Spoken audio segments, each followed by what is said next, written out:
So it was yesterday, I believe it was. I had just done a video yesterday morning about, um, I called it Destroying the Dispensation Bible Study Method. And not long after I was done, I wanted to make a phone call to a friend of mine. It was concerning,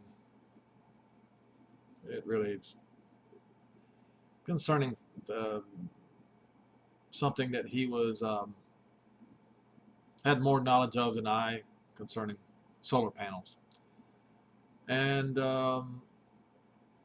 he was going to bring me apart for some reason. I can't remember what the deal was, but so he comes over to my house and we talk about that for a little bit. Then he goes and shows me this nice, wonderful drawing that he had done on CAD concerning dispensations. I mean, it was elaborate. And so he wanted to show me all this information he put on there on dispensations, on the dispensations. And I said, James, I just got finished. I'm not telling anybody what his last name is, so his name is going to be anonymous. I just got done destroying the dispensation Bible study method on, and I'm going to post it on YouTube tonight, I said. And so I go and look at his CAD drawing, and I said, okay, where is Romans 11? Well, he goes and starts looking for it. And there's this and this and this. He couldn't find Romans 11. I said, exactly. Then I said, okay, where is Hebrews 8? Where is Hebrews 8 in your dispensation? Can't find it. Where is Jeremiah 31 in this dispensation CAD drawing? It's not there. I explained there's a reason why it's not there. Because it does not fit in with the narrative. The narrative, you see, folks. This is what the dispensations are all about. A narrative. And, we went back and forth, and I said, look, those scriptures are missing. And there's a reason why they're missing. And then I said a few more things like, why is it that you have New Testament instead of New Covenant? And why is it that you have Old Testament instead of Old Covenant on all these dispensations? Well, what's that all about? And those of you, few of you who watched my video concerning the dispensations know right away what it's all about.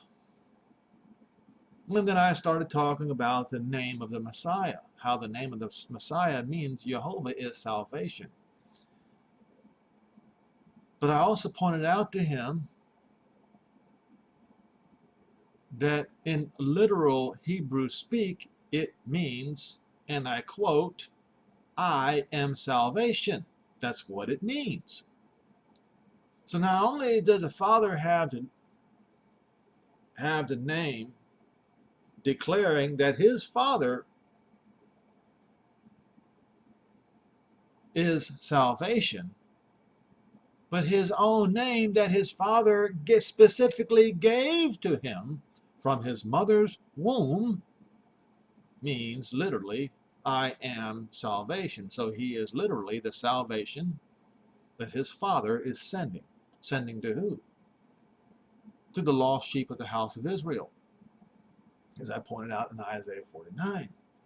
So then I asked the question to my friend, why is it that everyone insists on using the name Jesus when they won't use the name that his Father gave him from the womb as written about in Isaiah 49? His name is Yehoshua. So I pointed out to him. I got on my phone, went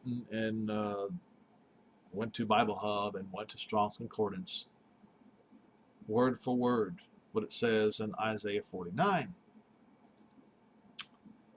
And then it came down to this. After all the debating and all the arguing, I said, what is the real reason for not using the Hebrew name, Yehoshua? The answer, anti-Semitism. The answer is hatred for the Jews. The answer is despising the Messiah. And look, my friend, it's written right there in Isaiah 49. Right here.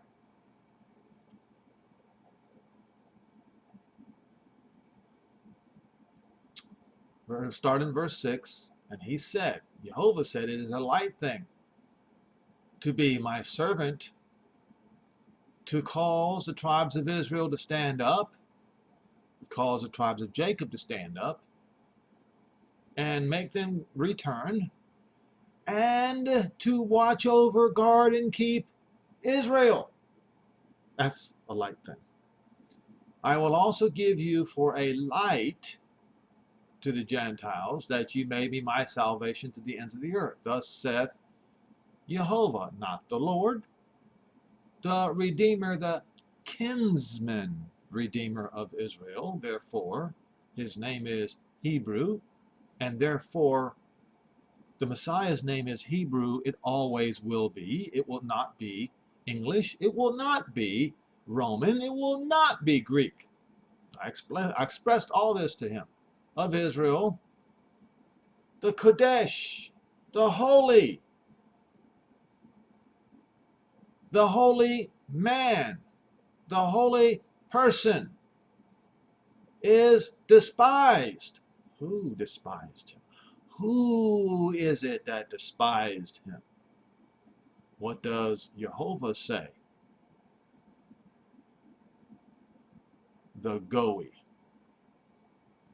The Goy, the Gentiles abhors him. He will go from a servant to a ruler, one who has dominion, not just a king, higher than the king.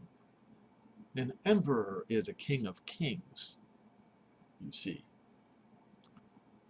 And kings will arise, stand up, and princes shall bow down, because Jehovah, faithful, he will confirm and support. The Kodesh of Israel, he will choose. Now, so I pointed out to him that the reason is anti-Semitism. The Gentiles reject the name of Yehoshua and replace it with Jesus because of anti-Semitism. That is the answer. And so he had no comeback for that. He had none. And at that point, I realized that I have found the argument, the checkmate, if you will, to stop the excuses. To stop the excuses. So I'm going to start using this from now on to stop all the excuses concerning the name of Yehoshua. Now, I'm going to go to, is it Luke 9? Let's see if it is.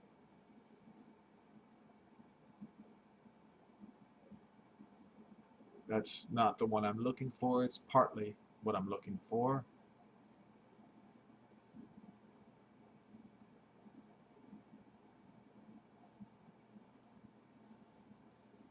All right, here it is.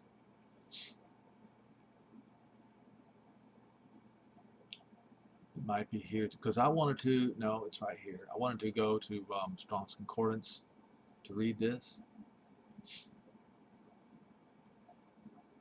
All right.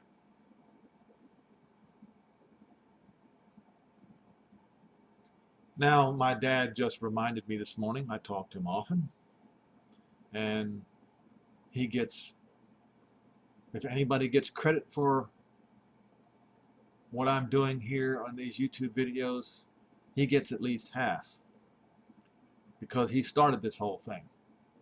So it says, we'll start in verse 34. And he called the people unto him with his disciples also, and said unto them, whosoever shall come after me, whoever will come after me, let him deny himself. That's deprive himself. Take up his execution. His, today, we would, the most notable form of execution would be firing squad. Let him take up his firing squad and follow me. And another one says daily, because following him would be risking your life daily. That's what he's talking about, risking your life, not some idol. For whosoever shall save his life will lose it. You see, whosoever will lose his life for my sake and the gospel's sake. Oh, the gospel's sake. What have I been saying for all these years? That if the salvation of Israel is not in a gospel that somebody is speaking, then that gospel is a false gospel. It is a counterfeit gospel.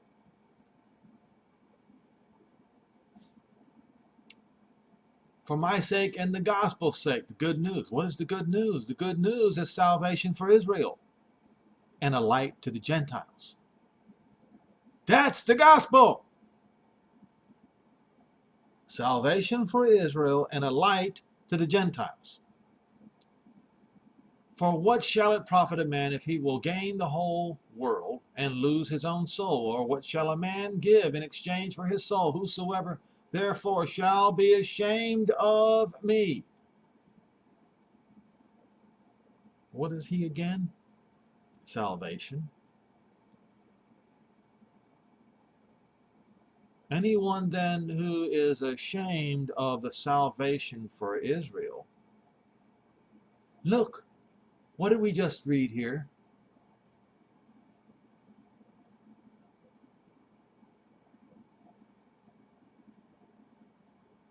It is a light thing that you should be my servant to raise up the tribes of Jacob and to cause to return and guard and watch over Israel. That's the gospel. That is the gospel. And I will also give you for a light to the Gentiles, that you may be my salvation unto the ends of the earth. That's also the gospel. But look, hold it. Wait a minute. Let's look. Yeshua. Yeah, salvation, the word is Yeshua. It's bad enough that the Gentiles refuse to say the word Yehoshua, but they won't even use Yeshua. That you may be Yeshua unto the ends of the earth.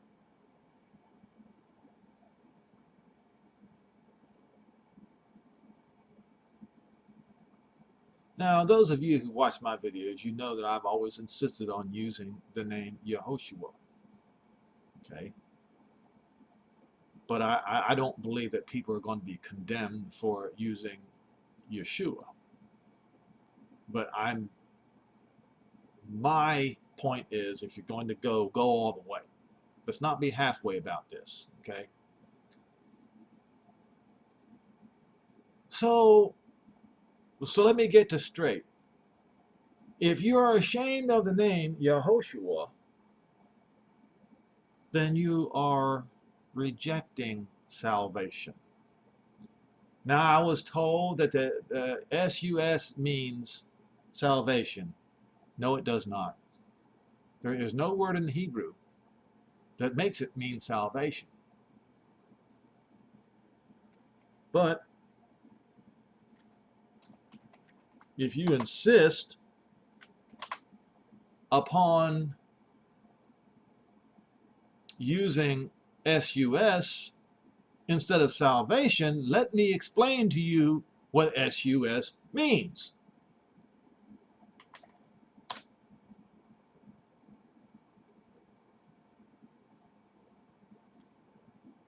I'm not talking about as a suffix.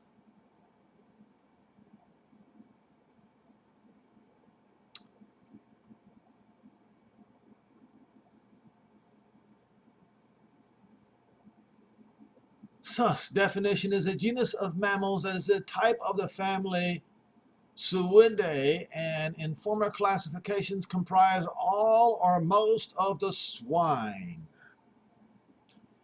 Merriam-Webster Dictionary. So you choose swine instead of salvation. Now, let's go back to Mark. I believe it was Mark. Whosoever therefore shall be ashamed of me and my words. What are his words? The gospel. Salvation, bringing all Israel back and being a light to the Gentiles. In this adulterous and sinful generation, of him shall the Son of Man be ashamed when he comes in the glory of his Father with the holy angels. Some will say, aha, Henry, that's just that generation of Jews. And to you I will say, aha, then you should not have persecuted the Jews thereafter.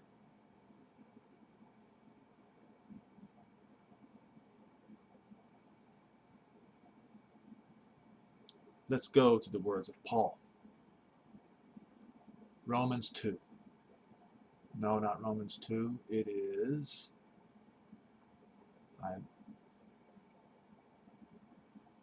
It is Romans 2. It's right there in front of me. Let's use the New American Standard Bible in this case for a second. There will be tribulation and distress upon every soul of man who does evil. It's going to be upon the Jews first, and also of the Greek. Well, it did come on the Jews first. It did. And it's called vengeance upon this people. All right? Let's go and go to Matthew 24, Strong's Concordance.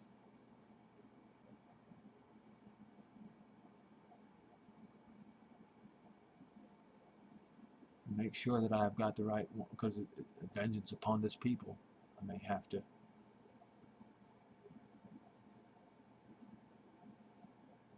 I'll have to look for it.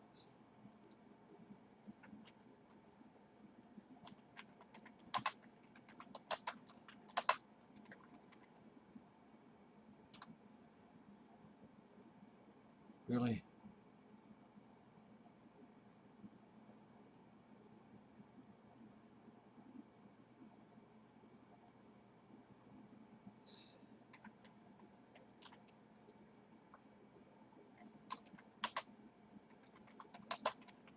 This was probably right there in front of me, but I just could not see it.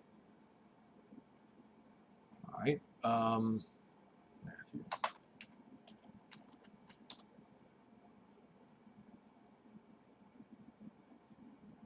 Where is it?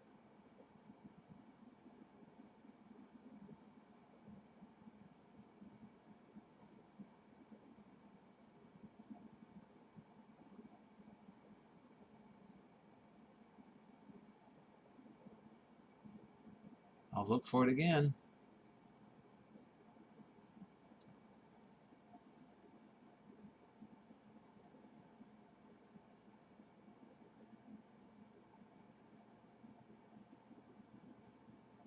Maybe it is in Luke 21.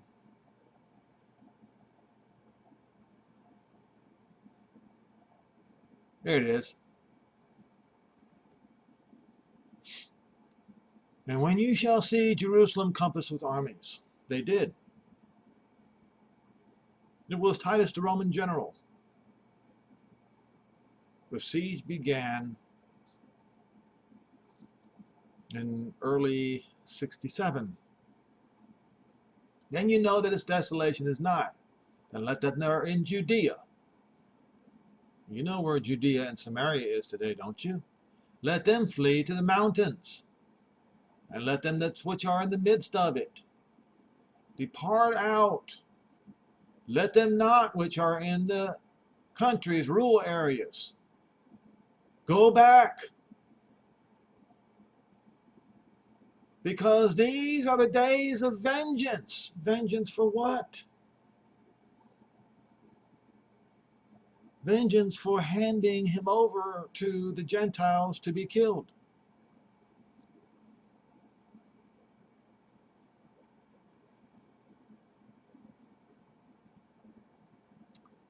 That all things which are written must be maybe fulfilled. So those are the days of vengeance. And it says, great distress in the land, and wrath upon this people. And they shall fall by the edge of the sword and be led away captive into all the Goe, and Jerusalem shall be trodden down by the Gentiles until the time of the Gentiles is complete, ended. Let's go back to the words of Paul in Romans 2. First for the Jew, then for the Gentile. Now, you will say, oh, that's just Greek. All right, well then let's go then to Strong's Concordance, and let's see. And also of the Gentile Greek, Hellene. Hellene. It is a native word for a Greek. However, it is a term wide enough to include all Greek-speaking, educated non-Jews. And as I pointed out in videos back, that's all of Western civilization. Because Hellenism was the foundation of Western civilization. You can go look it up for yourself. Now, let's go to Luke 21 again, I think. Yes. And Strong's Concordance. 21:25. All right, we say when you see Jerusalem compassed with armies, you know its desolation is nigh. It says the same thing, right? We just read it. And once the time of the Gentiles is fulfilled, it's over, done, then this happens. There shall be signs in the sun and the moon. That's the moon, the sun turned to darkness and the moon into blood. And in the stars and upon the earth, distress of nations. Okay.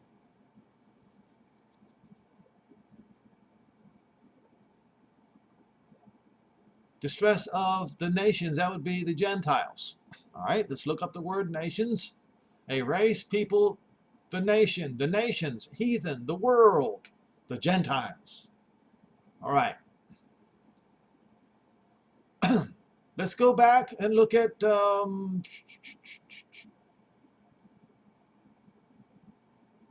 where was I? I was at Romans. I'm moving scriptures around and I don't want to be doing this. Okay.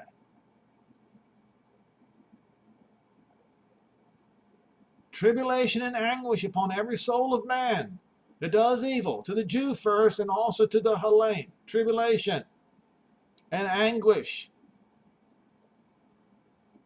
Look at this.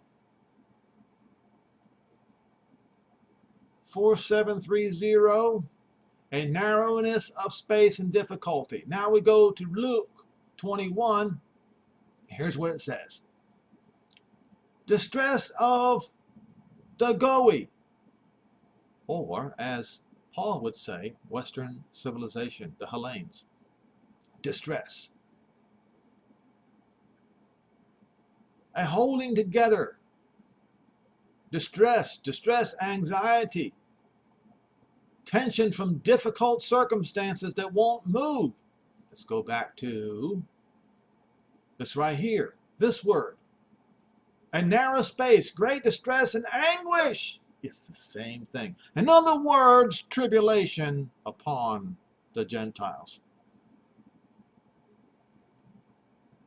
Romans 2 and verse 9. Tribulation and anguish upon every soul of man that does evil, the Jew first and also of the Gentiles. Well, the Jews went through their tribulation, and it will come to an end when the time of the Gentiles comes to an end. And then comes the Gentiles' tribulation.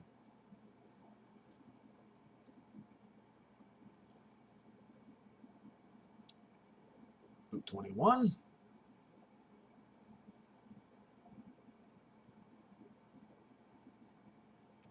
Just as there was great distress in the land of Israel, so will there be great distress upon the Gentiles. Distress of the Gentiles with perplexity, anxiety, doubt. Doubt of what? Can I even survive this? A state of quandary. What is a quandary? Let's look at that.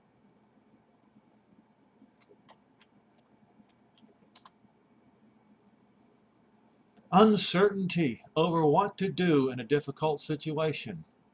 It will be an impossible situation.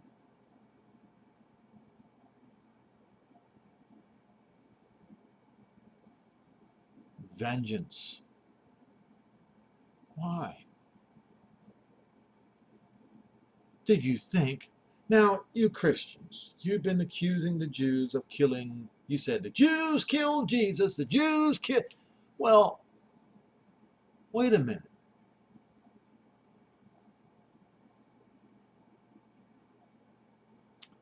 Let's look at let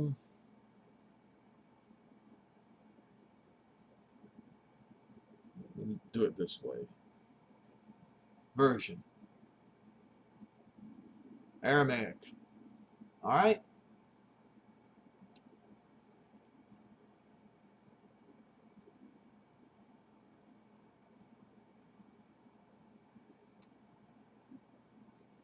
Verse 31. And Yeshua, that means salvation. I say Yehoshua, which means Jehovah is salvation. Led his 12, and he said to them, Behold, we are going up to Jerusalem, and all that is written in the prophets about the Son of Man shall be fulfilled. For he will be delivered to the Gentiles. So I'm asking you, Gentiles, do you think you're going to escape if the Jews didn't? If vengeance happened to the Jews from 67 until now, do you think the Gentiles are going to escape vengeance? Only a fool would believe that. And there are billions, unfortunately, of fools in this world today. For he will be delivered to the Gentiles, and the Gentiles shall mock him, and they shall spit in his face, and they shall scourge him, and they shall abuse him, and they shall kill him. So you Gentiles who go and point to the Jews and you say, the Jews killed, the Jews killed, the Jews killed, you better bring 4 fingers back to you.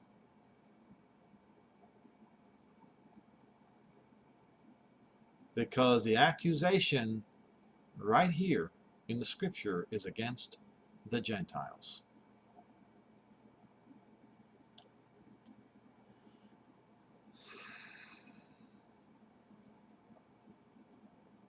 Why?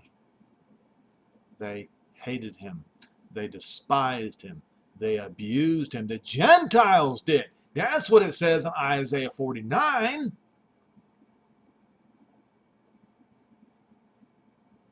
Who the Goy abhorred. And you still do. You are still ashamed of his name. It was only one generation that Jehovah's vengeance was upon. There was only one of Jews.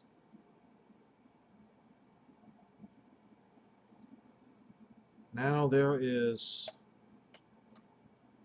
Hanukkah coming up, and we were told to watch that day. So I'm going to go to that scripture, Haggai 2.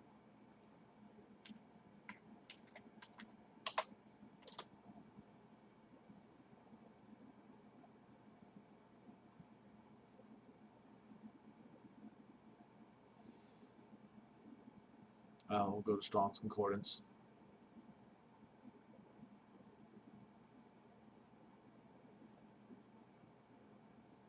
In the 24th day of the 9th month, in the 2nd year of Darius, came the word of Jehovah, not the Lord, by Haggai the prophet. Thus saith Jehovah of hosts. Asked the priest concerning the Torah, saying, if one bears holy flesh in the skirt of his garment, and with his skirt does touch bread or pottage of wine, of oil, or any meat. Let me scroll down here a little further. Verse 18, consider now from this day and upward. From what day? From the 24th day of the 9th month, the day that the foundation of Jehovah's temple was laid. Now, if you read the Torah, and if you read the prophets, you will know that the chief cornerstone then would have been laid on the 24th day of the 9th month. What day is that? The first day of Hanukkah. Okay, so let's go and look it up.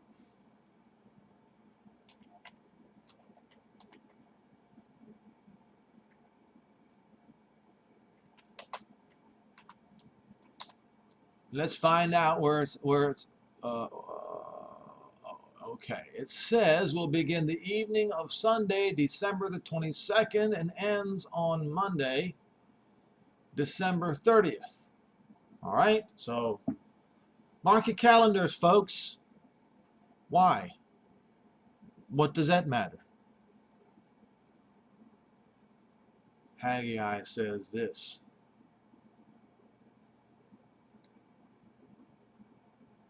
Set that day above. Set that day above. From the 24th day of the 9th month.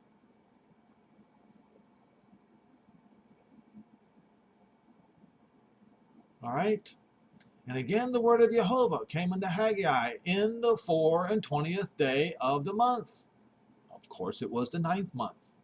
Saying, speak to Zerubbabel, who means begotten in Babylon, governor of Yehuda, saying, I will shake the heavens and the earth, and I will overthrow the throne of kingdoms, and I will destroy the strength of the kingdoms of the heathen, of the Goy, and I will overthrow the chariots and those that ride in them, and the Sus,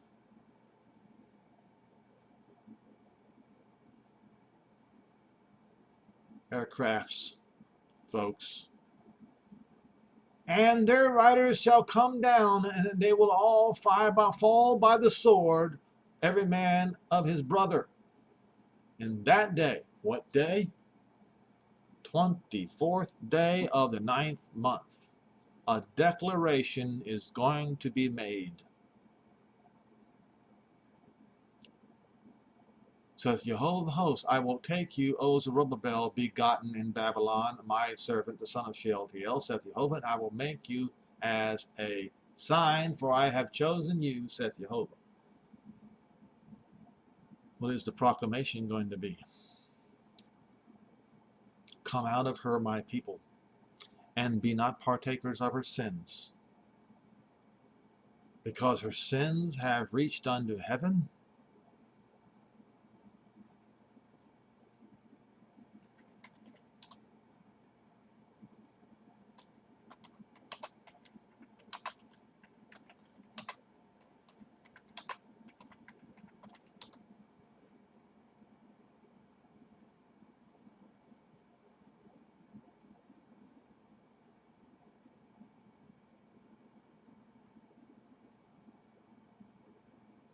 I like the New International Version.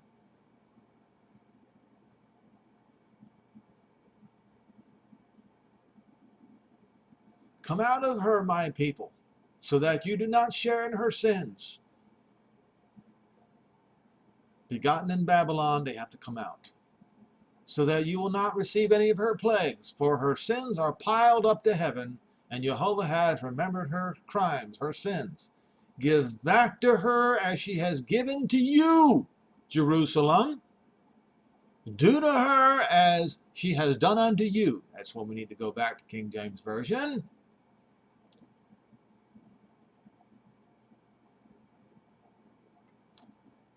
Reward her even as she has rewarded you, and give to her double according to her works. In the cup that which she has filled, give to her double. And I've gone over and over again about the synagogue and ecclesia.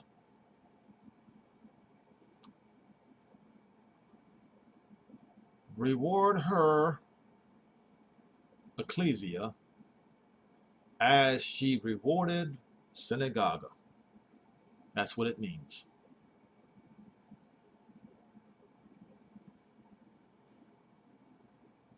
Because she glorified herself and lived deliciously, and she did so at the expense of others. So, once again, what did Paul say in Romans 2 verse 9?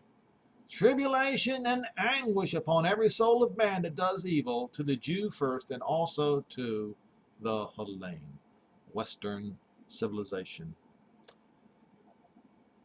Israel's tribulation is coming to an end, and when the very day that it is completely finished, that is the day when the tribulation upon the Gentiles starts. Now, people might say, I'm all over the place. No, I watch every day. I do. I watch Shavuot. I watch Passover.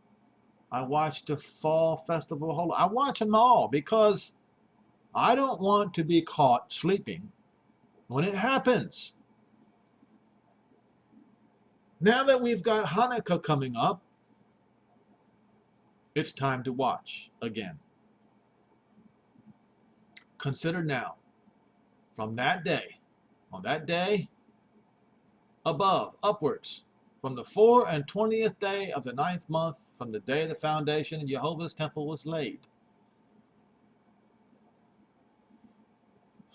Right here, on the 24th day of the month, he says, speak to Zerubbabel, governor of Judah, saying, I will shake the heavens and the earth, and I will overthrow the thrones of the kingdoms. Now, why I'm really focusing on this right now is because something just popped up here. Now, apparently, this popped up again. Lebanese Hezbollah-backed Al-Mayadeen TV channel claimed on Monday. This is on I-24 News. Remember New Palestine. Remember this. Now, the fact that it's coming up on Hanukkah, this first of all, might not mean anything. But the fact that this statement, and it's being published in all different publications in the Middle East, is being made just a few days before Hanukkah, has got my attention. Okay?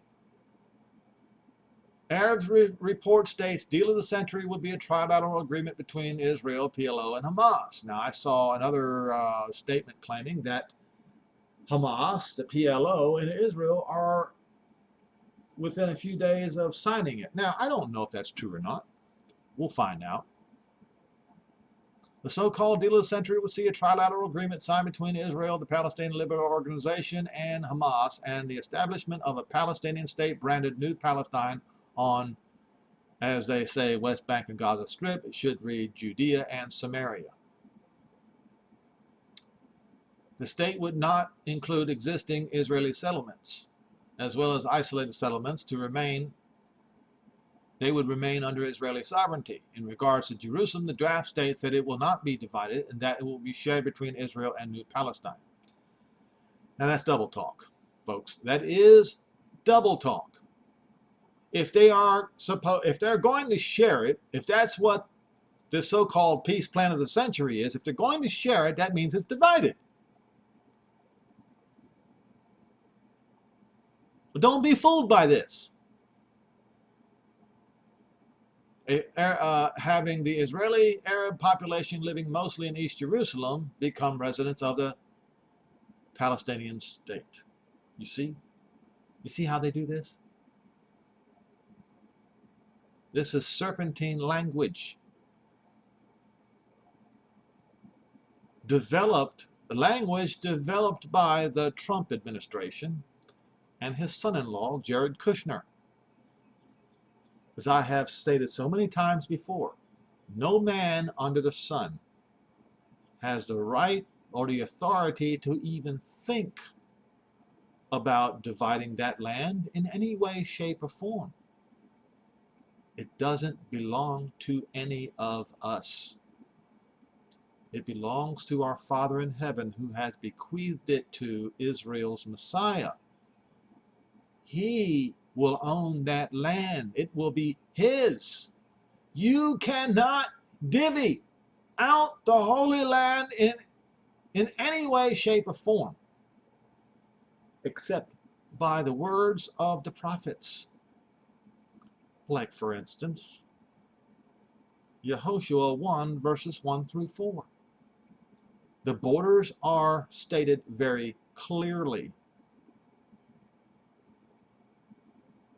And any deviation from that is an assault on the integrity of the Almighty Jehovah. And he's not going to sit down and take it quietly. He's going to roar like a lion in vengeance against any of you who dare to pull such a stunt. According to the draft, Jerusalem municipality will be responsible for all the lands of Jerusalem except for the education services provided by the New Palestine, which will in turn to pay the Jewish municipality property taxes and water. The Jews will not be allowed, as the draft states, to purchase Arab homes, nor the Arabs be allowed to purchase Jewish homes. That is divided. Yes, folks, no matter what they tell you, no matter how much they try to tell you, we are allied with Israel. Do not believe it. Don't believe it. It's a lie.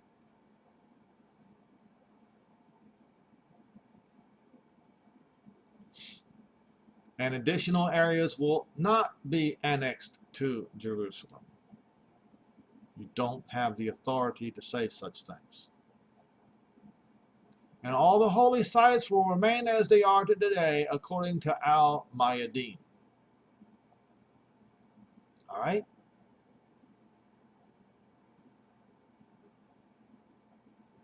In regards to Hamas-controlled enclave, the draft stipulates that new lands will be handed to New Palestine by the Egyptians for the purpose of setting up an airport, factories, agriculture, and for commercial use without permitting the Palestinians to live in them. Well, that's interesting. The land that the Egyptians want to give to Hamas, the Egyptians don't even own. Let me give you a little taste of what I mean here.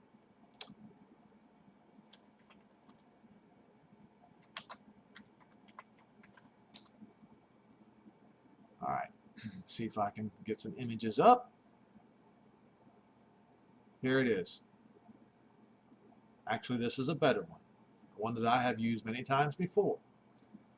The land that the Egyptians want to give Hamas. I want you to take a look at what is the very least of Israel's borders. The very least of it. Because all the land of the Hittites, that would be most of Turkey as well. But that's a subject for another day. Egypt does not own the land that they want to give to Hamas, as you can see right here. Because the land is supposed to be all the way to the river of Egypt. Land of Israel. So, now I want to go to this again because I want to see if Al-Mayadeen. I wonder if I can find that article on this particular website.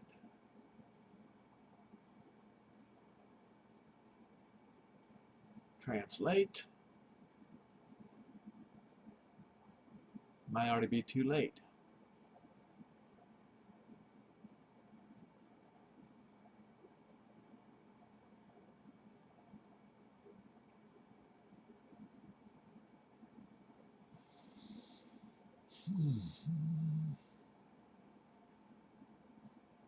Does appear to be.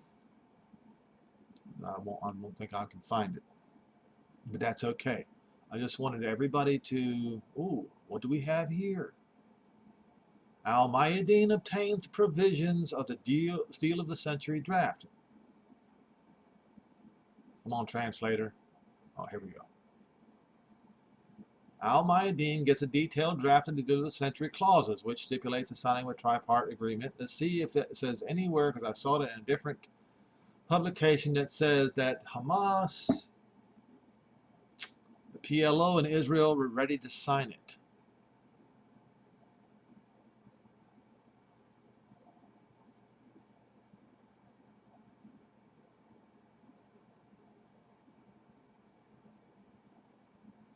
Oh, with regards to distribution of contributions between the supporting countries, the United States will pay 20%, the European Union. Oh, as the price for annexing settlements to Israel, the isolated settlements, the occupation state will pay the same as indicated in the draft. What is this? Oh, this has a little bit more information, doesn't it?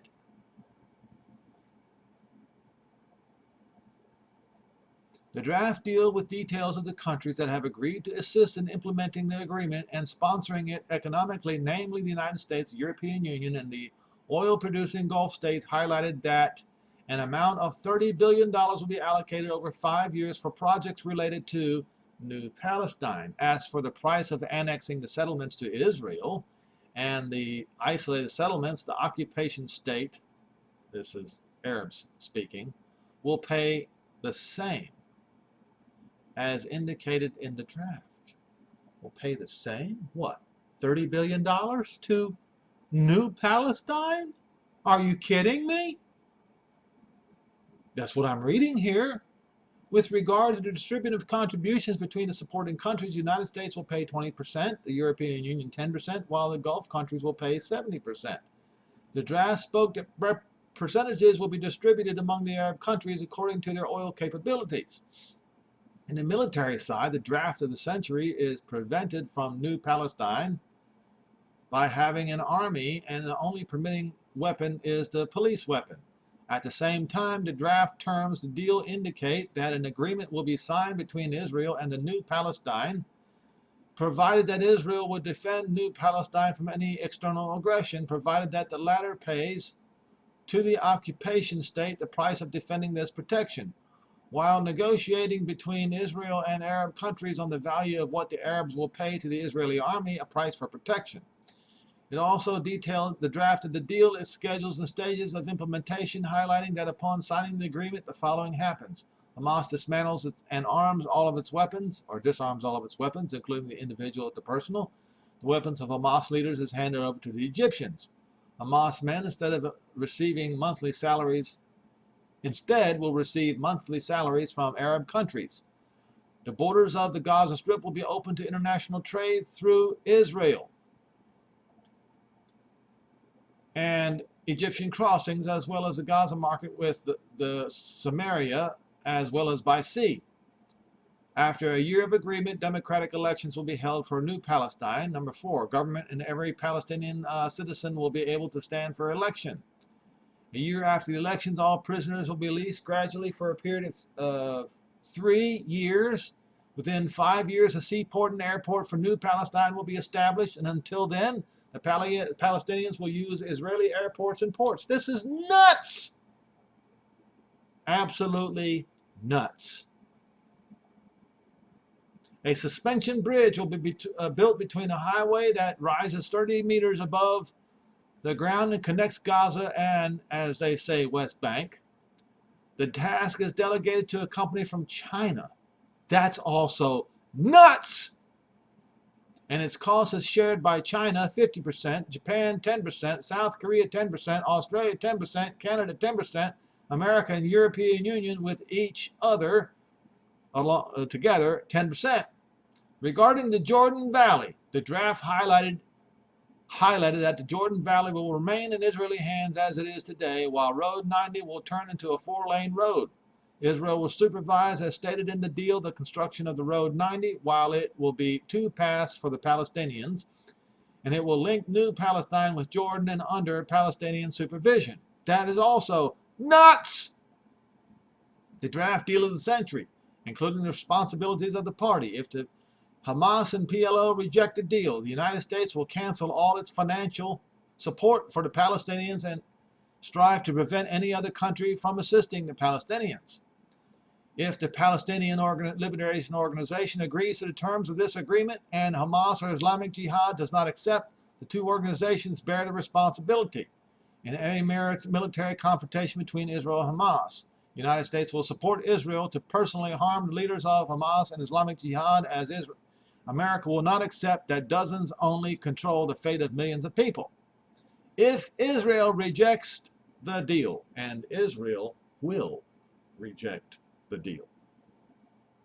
This current administration might not, but Israel will reject this deal. Israel's Messiah, Moshiach, will reject this deal. The economic support for Israel will stop. Finally, the deal, including the transfer of custodianship of the Al-Aqsa Mosque to Saudi Arabia instead of Jordan. That is obnoxious because Al-Aqsa Mosque sits way too close to the most holy place written about in Daniel 9.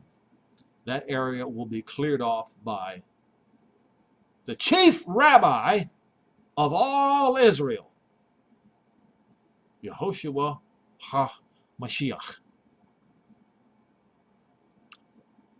And later, Israeli media published several items citing fields, including the Jerusalem Post, so on and so forth. It is reported that several media outlets published several months ago unofficial speculation or formulas for the deal of the century items, and later Israeli media published several items citing fields, including the Jerusalem Post and I-24 News. Okay. So this was posted before, but it is interesting that Al-Mayadeen is claiming they've got provisions of the deal of the century draft, and this looks like a more clear deal of the century draft than what we have seen before. And I still find this interesting that just a few days before Hanukkah, this is posted. But I still can't find the article And if I do, I'll just go ahead and post a link that says that Israel, Hamas, and PLO are about ready to sign. In fact, I will try to, before I close out, I will do this.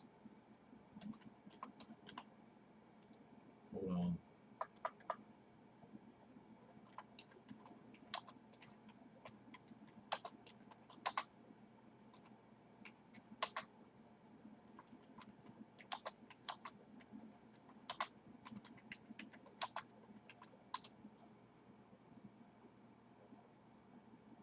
Oh, let's see. This doesn't look like anything different. But I did see one that said that they were about ready to sign it.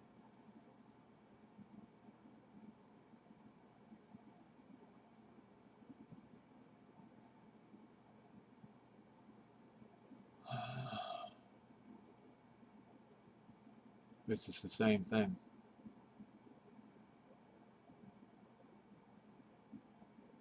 Anyway, let's keep our eyes open.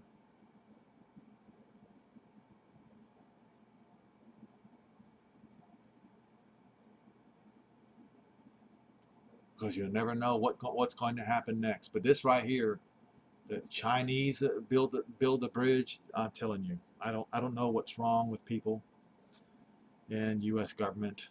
I just don't get it. I don't know what their problem is. But we're going to find a solution very shortly. Anyway,